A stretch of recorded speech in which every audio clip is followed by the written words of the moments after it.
నలుగురు బీఆర్ఎస్ కౌన్సిలర్లు తాము ఏ పార్టీలో చేరలేదని బీఆర్ఎస్ లోనే ఉన్నామని, కొంతమంది సోషల్ మీడియాలో తాము కాంగ్రెస్ లో చేరినట్లు అసత్య ప్రచారం చేస్తున్నారు. ఆ ప్రచారాలను నమ్మొద్దని ప్రకటించారు.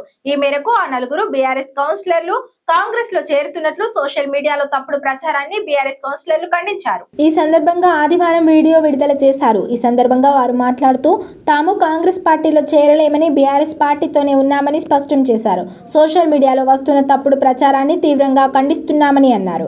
తాము ఏ ప్రలోభాలకు లొంగలేదని, తమ అధిష్టానం మేరకే నడుచుకుంటామని ప్రకటించారు. కామారెడ్డి మాజీ ఎమ్మెల్యే గంప గోవర్ధన్ సారథ్యంలోని బీఆర్ఎస్ పార్టీలోనే ఉన్నామని చెప్పారు. ఈ కార్యక్రమంలో కామారెడ్డి మాజీ ఎమ్మెల్యే గంప గోవర్ధన్, బీఆర్ఎస్ జిల్లా అధ్యక్షుడు ముజిముద్దీన్, పట్టణ అధ్యక్షుడు జూగంటి ప్రభాకర్ రెడ్డి పాల్గొన్నారు. కామారెడ్డి పట్టణ ప్రజలకు మరియు ఇప్పుడు ఏవైతే మేము నలుగురం చేరికలని చెప్పి బిగ్ టీవీలో వస్తుందో అవన్నీ అబద్ధ ప్రచారాలు.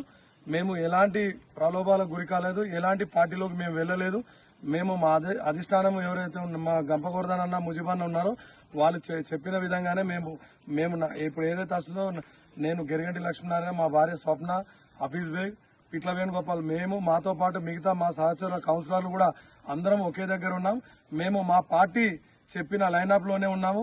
మా పార్టీ ఇక రేపు కూడా ఎలాంటి లైనప్ చెప్తారో దాని మీదనే నడుస్తాం తప్పితే మేము ఎలాంటి ప్రలోభాలకు గురికాము. అనవసరంగా మాపై గిట్టని వారు కావాలని దుష్ప్రచారం చేస్తున్నారు కాబట్టి అవన్నీ నమ్మవద్దు. మా కామారెడ్డి పట్టణ ప్రజలకు, మా వార్డు ప్రజలకు కూడా చెప్తున్నాం, ఎలాంటి ప్రజలకు గురి కావద్దు. కారు గుర్తు మీదే ఉన్నాం. కారు గుర్తు మా అధిష్టానం ఏది చెప్తే మేము దానికే కట్టుబడి ఉంటాం కాబట్టి అందరికీ నమస్కారం. జై తెలంగాణ. జై తెలంగాణ.